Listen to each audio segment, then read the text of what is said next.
Hello दोस्तों, आपका स्वागत है मेरे यूट्यूब चैनल लो वाले बाबू पर। दोस्तों, आज हम एक बहुत इंटरेस्टिंग टॉपिक लेकर आए हैं कि क्रॉस एग्जामिनेशन आप कैसे सीख सकते हैं बहुत ही जल्दी तरीके से। उसकी क्या टिप्स एंड ट्रिक्स है, आज हम उनको डिस्कस करेंगे गाइस। तो सबसे पहले आती है दोस्तों, क्रॉस एग्जामिनेशन सीखने के लिए आपको ऐसे अधिवक्ता को ज्वाइन करना है जिनके पास फाइलें हों। ये तो सबको पता है, लेकिन अपन गलती क्या करते हैं कि जिस अधिवक्ता के पास, जिस वकील साहब के पास फाइलों की संख्या अधिक होती है, जैसे कि मान लीजिए जो ऊपर वाले ये वकील साहब हैं, इनके पास पर डे में 50 से 60 पेशियाँ लगती हैं। और फिर सेकंड नंबर पर ये वकील साहब आते हैं और इनकी पर डे पे 10 से 20 फाइलें डेली लगती हैं पेशियों के अंदर। तो अपन मिस्टेक ये करते हैं कि हम अधिकतर ऐसे वकील साहब को ज्वाइन करते हैं जिनके पास काम अधिक होता है, फाइलें ज़्यादा होती हैं। तो दोस्तों, इसमें सबसे बड़ी प्रॉब्लम ये होती है कि उन वकील साहब या उन अधिवक्ता महोदय के पास जिनके पास ज़्यादा फाइलें होती है, हम उन फाइलों को समझ नहीं पाते हैं, हम उस एक्स्ट्रा काम में ही लगे रहते हैं। जैसे किसी फाइल में हाजिरी माफ़ी लगाना, किसी पे ज़मानत मुचलके लगाना, किसी की बेल करवाना, ठीक है, कोई पक्षकार आया है तो वकालतनामा भरना, ठीक है, कोई प्रार्थना पत्र लगाना। तो हम उन्हीं कामों में लगे रहते हैं जिस अधिवक्ता साहब के पास 50 से 60 पेशियाँ होती हैं। तो वहाँ पर क्या है कि काम को सीखने में 2 से 3 साल लग जाती हैं, क्योंकि वहाँ पे अधिक फाइलें होती हैं और वकील साहब के पास इतना टाइम नहीं होता कि वो आपको हर एक चीज़ बारीकी से समझा सकें। इसलिए दोस्तों, हमें उन वकील साहब को ज्वाइन करना चाहिए जिनके पास डेली की 10 से 20 पेशियाँ लगती हो, ताकि उनके पास पर्याप्त समय हो आपको समझाने के लिए। ठीक है, आपने क्या करना है कि उनको ज्वाइन करना है, जो वो फाइल बताते हैं, करते हैं, जो भी फाइलें होती है जिरह की होती है, उन फाइलों को आपको पहले ही पढ़ना है दोस्तों।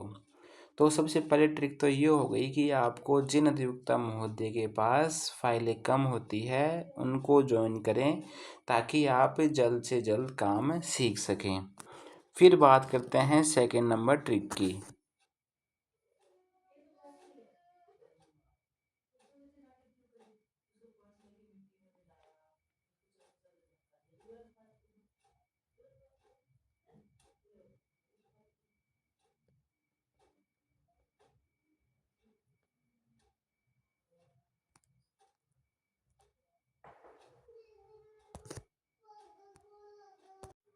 अब जैसे कि दोस्तों, आपने वकील साहब को ज्वाइन कर लिया।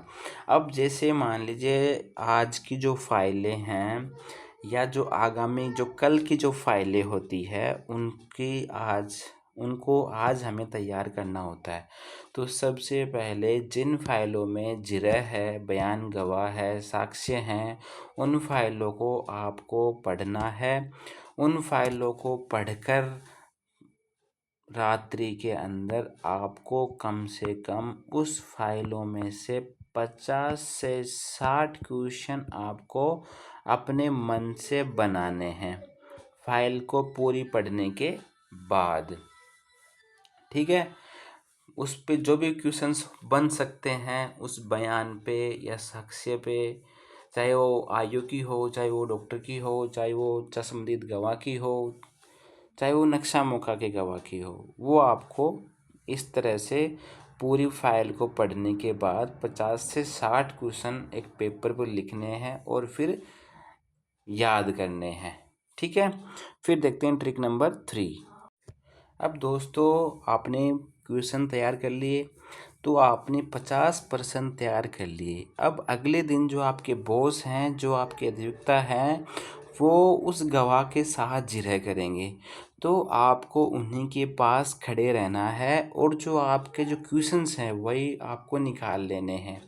जो आपके बॉस है वो उनसे प्रश्न पूछेंगे।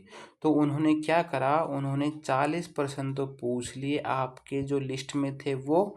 ठीक है, आपने उन 40 क्वेश्चनों की टिक लगाना है कि भाई ये भी पूछा है, ये भी पूछा है, ये भी पूछा है।